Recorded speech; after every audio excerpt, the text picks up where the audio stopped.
Meu esposo era viciado na cocaína. Um ano depois que nós estávamos juntos, eu descobri que o Vaguinho era viciado nas drogas desde os seus 13 anos de idade. Foi viciado nas drogas.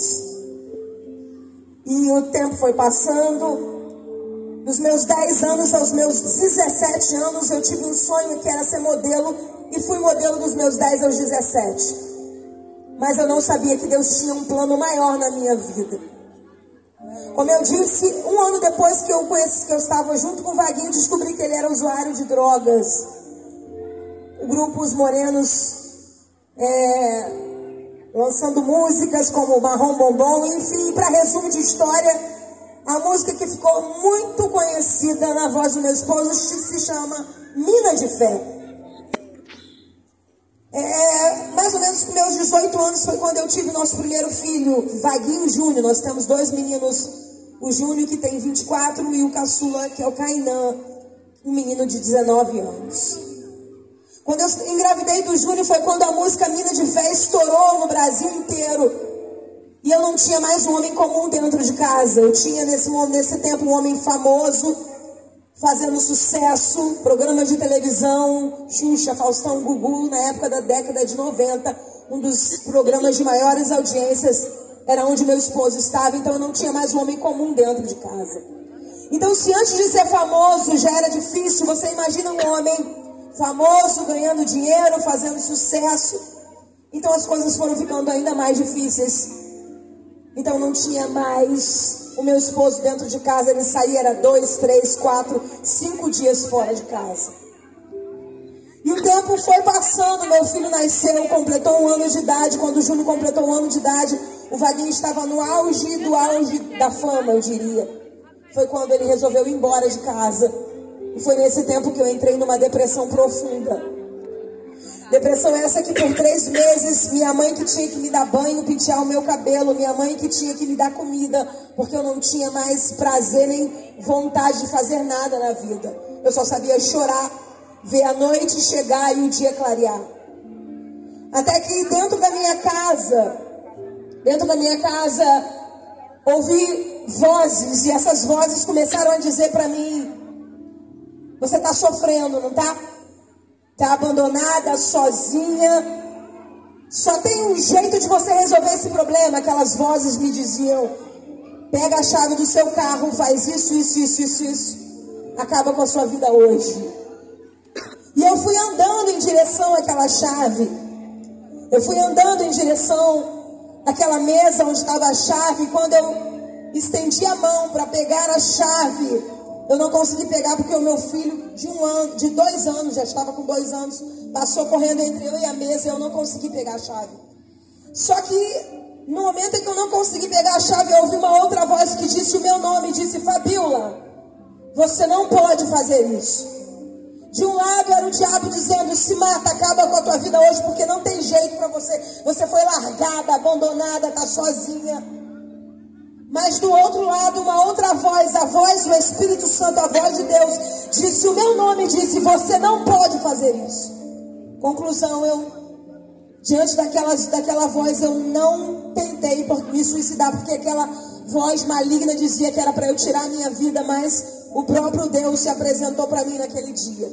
Dias depois, recebi um convite de uma vizinha que me disse: Fabiola, eu quero te fazer um convite hoje. Eu disse para ela: se for para aquele centro, desculpa, não quero saber mais disso, porque eu já tinha buscado Deus em tantos caminhos, soluções para a restauração do meu casamento, libertação do meu marido em tantos lugares. E ela disse: não quero te levar para nenhum centro, eu quero te levar na igreja hoje. No final da tarde eu estava entrando dentro de uma igreja.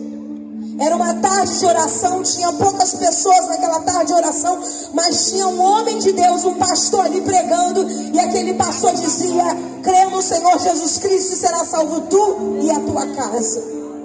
Eu olhei para minha mãe, para minha vizinha e me perguntei: quem disse para esse homem que minha casa está destruída? Porque ele está ali dizendo para crer no Senhor Jesus Cristo, será salvo tu e a tua casa.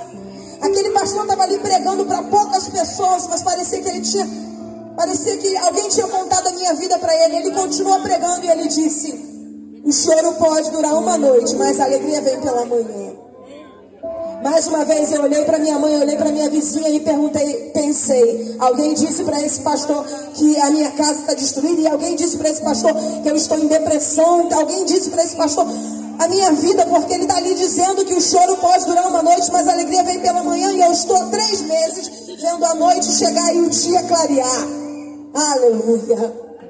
No final daquele culto, eu levantei as minhas mãos, aceitei a Jesus como meu Salvador, e ali eu saí dizendo para Deus: eu creio, Jesus, que Tu és o Filho de Deus, e eu creio que será salvo eu e a minha casa. Saí dali dizendo: Jesus, eu não vou contar para o Vaguinho que agora eu sou crente, eu não vou contar para o Vaguinho que agora eu aceitei ao Senhor como meu Salvador, eu vou orar no secreto, e o Deus que ouve no secreto vai fazer alguma coisa. Então comecei a buscar a Deus escondido. Eu e o Vaguinho estávamos separados há cerca de 1 ano. E ali, quando ele me ligava, se eu estivesse num culto, eu tentava esconder para ele que eu estava num ambiente de culto, para que ele não descobrisse que eu tinha aceitado a Jesus, porque essa foi a minha estratégia de guerra. Eu não queria que ele soubesse, até que Deus me permitisse e Deus fizesse alguma coisa. Muitas coisas aconteceram. Muitas coisas, muitas vezes buscando a Deus num culto como esse, numa igreja, numa campanha, num círculo de oração. Quantas vezes orando a Deus numa consagração, algumas vezes recebendo uma palavra de Deus, e eu saía do culto, alguém me ligava para dizer: Fabiola, esquece o Vaguinho, porque o Vaguinho estava numa boate num dia tal com uma mulher. Esquece o Vaguinho, porque o Vaguinho estava num lugar, numa boca de fumo, comprando drogas. Quanto mais eu orava, mais as coisas pioravam. Só que assim como Deus fez uma promessa para Abraão e Sara, Deus fez uma promessa para mim e disse: crê no Senhor Jesus Cristo e será salvo tu e a tua casa. E eu tomei essa palavra como promessa na minha vida. Eu vim aqui nessa noite simplesmente com o propósito de Deus, de talvez alguém que esteja aqui com um fraco na fé, ou talvez não tenha recebido na vida ainda esse Jesus como Salvador. Eu quero dizer para você nessa noite que o mesmo Deus que fez na minha vida, Ele tem promessa para fazer na tua também. Glória a Deus. Eu me lembro que eu comecei a buscar a Deus e as notícias eram: desiste, Fabiola, não tem jeito para você. Não tem jeito para o teu casamento, não tem jeito para a tua vida. Até que chegou o dia 30 de outubro do ano de 2000, meu esposo estava há 3 dias desaparecido. Minha sogra disse para mim: minha filha, tem 3 dias que ninguém sabe onde o Vaguinho está. Tem 3 dias que o Vaguinho sumiu, ninguém consegue falar com ele. Meu esposo estava há 3 dias sumido, desaparecido, sem falar com ninguém. Eu estou fazendo um resumo da história para a gente poder encerrar. 30 de outubro do ano de 2000. Cheguei na casa da minha sogra, e minha sogra me deu essa notícia, que o Vaguinho tinha 3 dias que estava desaparecido. 10h30, 11 horas da noite, meu telefone toca, eu atendo o telefone. E quando eu atendi o telefone, era ele, do outro lado da linha, com a voz embargada, com dificuldade para falar, dizendo: Fabiola, eu estou no motel Condor no Meio, eu preciso que você venha ao meu encontro. Quando ele disse isso, pela voz dele no telefone, eu percebi: está drogado. E está muito drogado. Peguei o meu carro, fiz uma oração a Deus, porque eu não sabia chegar naquele lugar. Eu tinha 19 anos na época. Até os dias de hoje eu não sei chegar naquele bairro. Eu só sei que eu entrei no meu carro, fiz uma oração, falei: Deus, eu não sei chegar nesse bairro, eu não sei onde, nem onde fica esse motel, muito menos o quarto que ele dá. Mas o Senhor vai me levar lá. Entrei no carro, fiz essa oração e Deus me levou.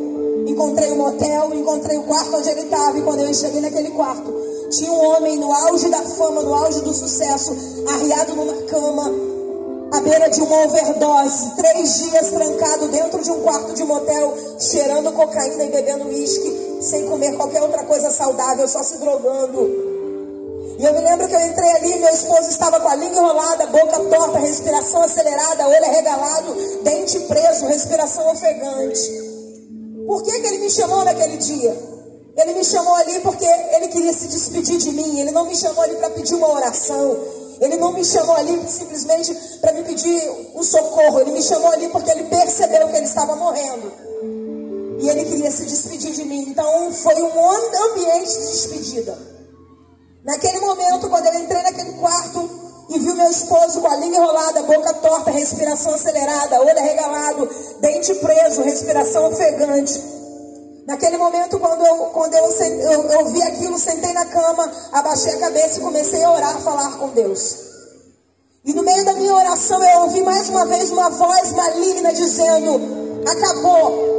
Não adiantou jejum, não adiantou oração, não adiantou você fazer campanha a propósito com esse Deus. Você não está vendo, ele vai morrer de overdose. Só que ao mesmo tempo que essa voz dizia que não tinha mais jeito, eu ouvi mais uma vez uma outra voz. E essa outra voz disse: lembra da promessa que eu te fiz. Crê no Senhor Jesus Cristo e será salvo tu e a tua casa. Lembra da promessa que eu te fiz. O choro pode durar uma noite, mas a alegria vem pela manhã. E ali no meio daquela guerra espiritual, uma voz dizendo não tem jeito, e a outra dizendo eu tenho uma promessa. De repente o Vaguinho começou a se despedir de mim. E ali no ambiente de despedida ele começou a dizer: Fabíola, eu quero te pedir perdão. Me perdoa por isso, por isso, por isso, por isso. Língua enrolada, boca torta, respiração acelerada, olho arregalado. E ele tentava se despedir, tentava dar o último adeus. Língua enrolada, boca torta, respiração acelerada. Eu estou repetindo propositalmente para você entender o que Deus faz, o que Deus fez e o que Ele pode fazer. Língua enrolada, boca torta, respiração acelerada, ofegante, dente preso, olho arregalado. Efeitos de overdose. Eu olhava para o Vaguinho, era um homem que ia morrer a qualquer momento. E como ele percebeu que estava morrendo, ele começou a se despedir e pedir perdão. Fabíola, me perdoa por isso, por isso, por isso, por isso. Como eu disse, língua enrolada, boca torta, respiração acelerada. Até que ele pegou um copo de uísque, um prato com vários papelotes de cocaína, apresentou para mim e disse: eu já tentei de tudo, não tem mais jeito. A língua enrolada, com a boca torta, respiração acelerada, ofegante, ele tentava dizer: não tem mais jeito. Foi quando eu tive a primeira oportunidade na minha vida. Foi a primeira vez que eu preguei na vida, dentro de um quarto de motel para uma pessoa. Foi a primeira pessoa que eu ganhei para Jesus. Com a língua enrolada, com a boca torta, respiração acelerada, ofegante, ele disse: eu já tentei de tudo, não tem mais jeito. Foi quando eu disse: mas eu conheço um, Vaguinho, que pode te ajudar. Como ele não sabia que eu estava na igreja, como ele não tinha noção que eu tinha aceitado Jesus, ele não sabia o que eu diria, ele me fez a pergunta: quem pode me ajudar?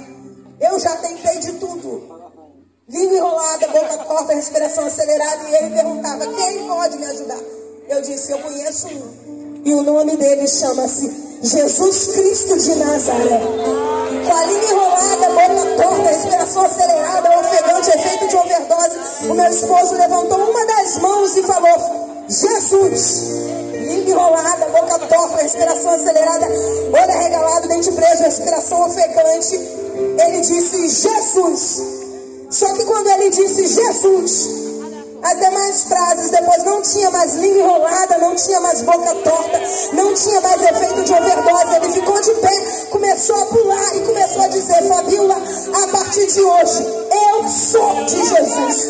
O efeito da droga foi embora na mesma hora que ele confessou Jesus como seu Salvador.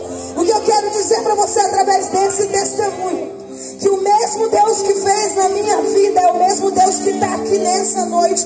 E Ele pode mudar a história do teu esposo, do teu filho. Ele pode mudar a tua história. O mesmo Deus que fez uma promessa para Abraão e Sara, e no auge da sua impossibilidade entregou um Isaac nos braços, é o mesmo Deus que está aqui para mudar a tua história. Se você acredita, fica de pé nessa noite adorando a Deus e aplaude a Jesus bem forte. Glória a Deus, aplaude. Glória a Jesus.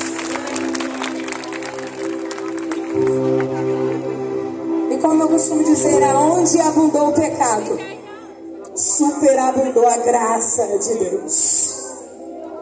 O que era impossível para o homem, a própria palavra diz, não é impossível para Deus.